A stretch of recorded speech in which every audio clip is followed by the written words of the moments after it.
so good to be back. Yes! Yes! Praise God! Praise God! Hallelujah! Yo, what's up, world? Welcome back to the channel. APW Sports signing in, and welcome to Season 6, Episode 4 of Chicago Bears Weekly. Now, I'm going to apologize now for not having an episode up last week, but due to some family things, and as well as the Bears trading the #1 overall pick last week, it entirely scrapped the episode that I had planned for Episode 4 last week, but I'm making it up to you guys now and giving you this episode this week. And today's episode, we're going to touch on what the Bears have done so far in Week 1 of free agency. Now, I'm not going to dive too deep into the Day 1 free agencies. I already did a video about that, and I will leave that in the cards above. But it is time to talk about the entire first week of the 2023 Bears free agency. But before I get into that, make sure you guys leave this video a like as it continues to help this channel to grow. And if you're not subbed, make sure you click that subscribe button and notification bell so you will not miss any other videos that I post. But it's time to load up Episode 4. Without further ado, let's dive into it.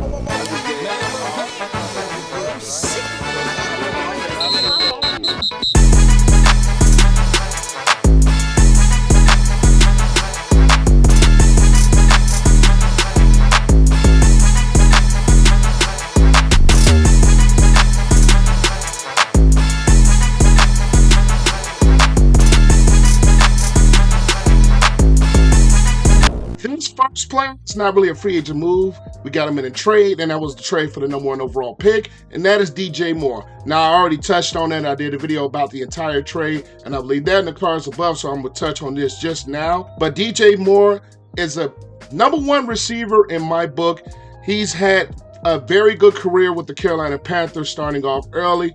And for the Bears to get him in the #1 overall pick trade and to get more picks was just the cherry on top of the cake for the #1 pick trade. But DJ Moore comes in, you have Claypool, you have Kmet, you have a guy like Darnell Mooney, and another free agent pickup that I'm going to touch on later in this episode. You have a receiving core that is just made that much better with the acquisition of DJ Moore, with his speed and the things that he can bring to Luke Getsy and the Chicago Bears offense to pair with Justin Fields moving into 2023. And I've given the Bears an A for that trade, and DJ Moore is an A-type player, and it is good to have him in the Chicago Bears uniform. Biggest splash signing that the Bears made in the first day of free agency was linebacker Tremaine Edmunds to a 4-year, $72 million deal.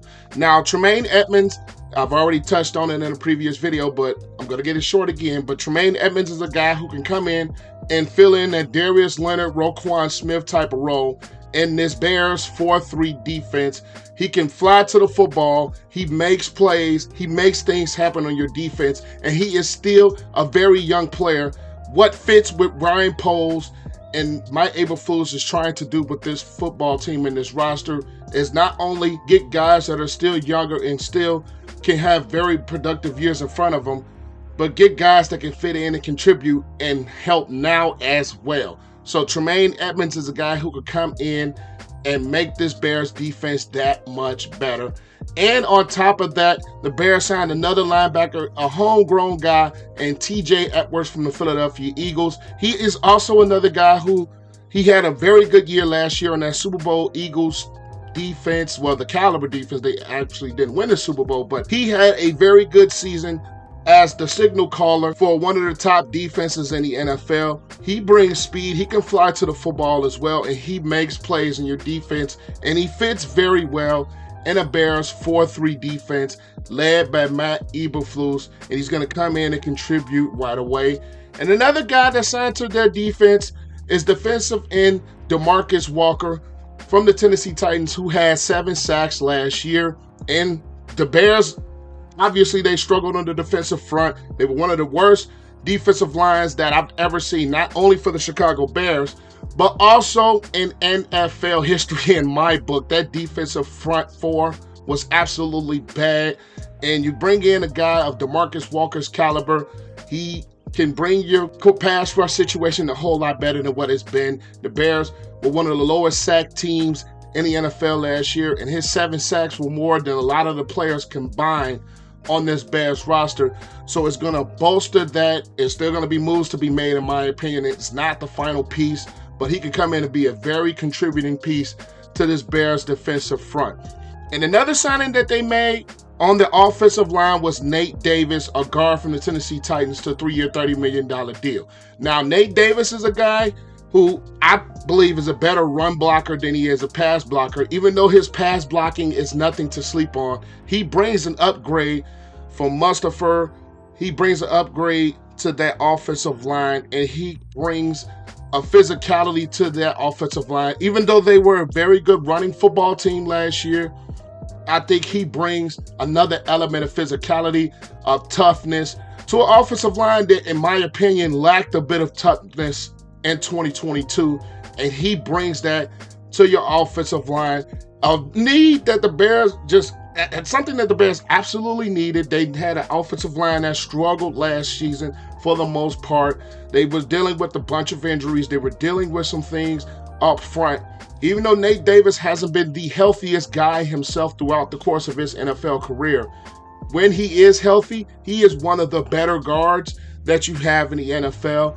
He was one of the better guards that were available during this free agent class, and the Bears were able to nail him to that 3-year, $30 million deal to help come in and contribute and help get protection for Justin Fields and help bring a physicality and toughness to your running game for the Chicago Bears. Now, a guy I want to touch on right quick is Travis Homer, running back from the Seattle Seahawks, to a 2-year deal. Now, Travis Homer, throughout the course of his career in the NFL with the Seahawks, has been more of a special teams player than he has been like one of those running backs out of the backfield that can come in and contribute. Even though he can do so, I think he's brought in more to help with the special teams, to help with that element of the football. And the special teams is always something that can make and break football games. Us as Bear fans have seen it with Devin Hester, not necessarily returning in kicks or punts, but he could bring that special teams ace, kind of like a Matthew Slater in New England, kind of like a guy like that that can come in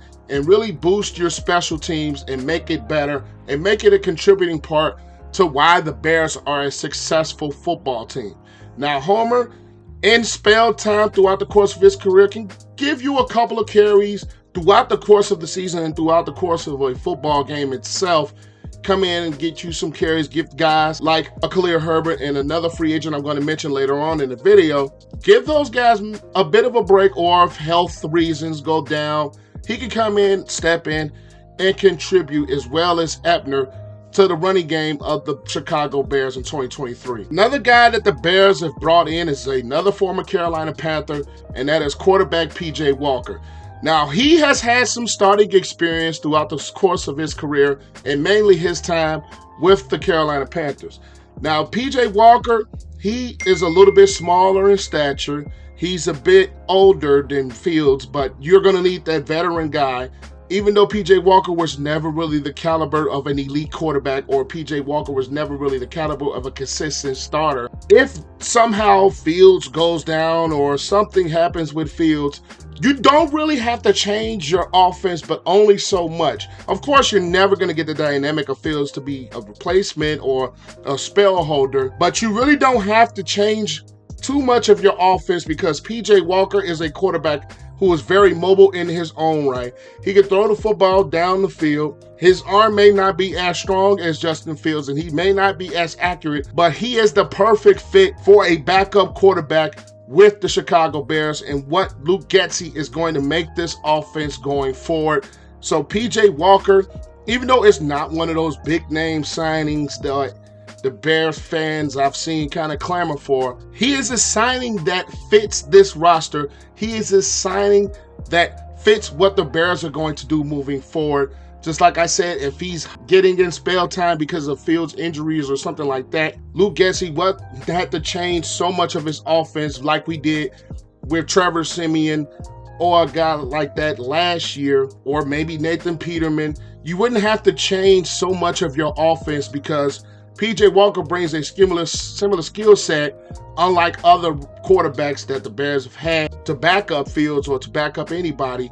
It's just one of those signings that is going to help, and if Fields gets hurt or Fields gets down, offense doesn't change. Now, another signing on the Bears defensive side of the ball that is an underrated signing is Andrew Billings from the Las Vegas Raiders. He is a good 4-3-3 technique defensive tackle, a run stuffer who could come in and help the Bears with their run defense, because the run defense of the Chicago Bears, let's just face it, was very, very bad last year. One of the bottom-ranked run defenses in the NFL.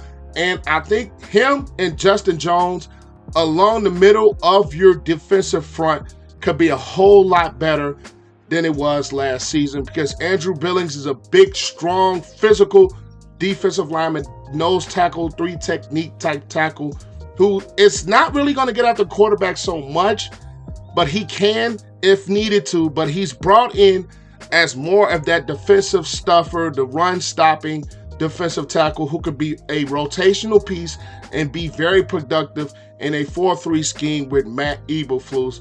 So I really do like the signing of Billings. It's not another big name like a lot of Bears fans are clamoring for, or they were clamoring for Daron Payne or anybody like that. But he is a guy that can come in and be very physical and be a very good rotational piece and keep the Bears' defensive front fresh for the 2023 season. Now, the 2 signings that I think were the most productive and could be the most productive players so far throughout the Bears' first week of free agency is tight end Robert Tunyan, a homegrown product from the Green Bay Packers, and running back Deontay Foreman from the Carolina Panthers. Now, first I'm going to touch on Robert Tunyan. His best season came in 2022 when he had a 586-yard season with 11 touchdowns with Aaron Rodgers as his quarterback.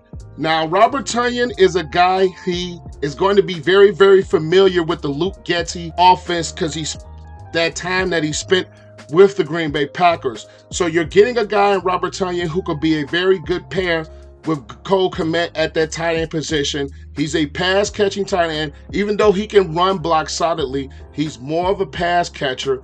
Even though he had a little bit of an injury history in 2021 with sitting out most of the year due to a torn ACL. He had a very, I want to say a little bit of a down year last year with only 2 touchdowns and 470 yards, but he had 53 receptions during the course of the year. So Robert Tunyan is not only a homegrown product, which I love to see homegrown products come back and play at Chicago, but he can be tight end number 2 paired with Cole Kmet, and that's going to give this Bears offense not only so many different things that you can do with the 2 tight end look, or maybe Cole Kmet needs a breather and Robert Tunyan can come in and you don't lose, but only so much with that tight end position.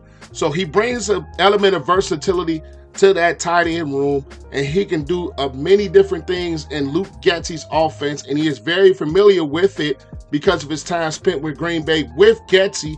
So I believe that the Robert Tunyan signing is one that is not a big name like a lot of Bear fans clamor for, but he is a guy with a lot of the weapons that the Bears have already brought in, can be a piece, a productive piece, come in and do a lot of different things and give this offense another element at that tight end position. Of course, we're going to be a little bit sad that David Montgomery took his talents to the Detroit Lions, which is a division rival, which I'm kind of upset about that a little bit.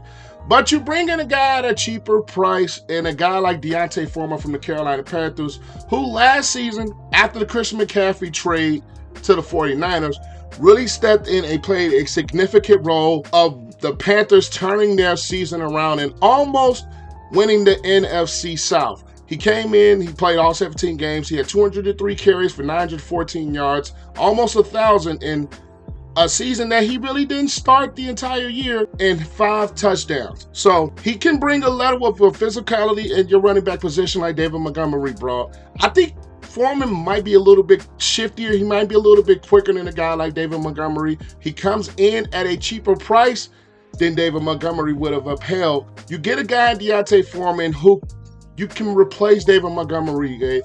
You don't expend too much money at the running back position. You still have a lot of cap flexibility to do so many other things with your roster. And Deontay Foreman, I've been a fan of what he can really do at that running back position. He can come in with the Chicago Bears team with Khalil, Herbert at the running back spot and still make a very, very running duo with a guy like Justin Fields at the quarterback position. And this Bears running game can still be a very successful running game in 2023 with a healthy Justin Fields. And not only that, weapons spread out with Fields. So I really, really like this Deontay Foreman signing. He is a very physical runner.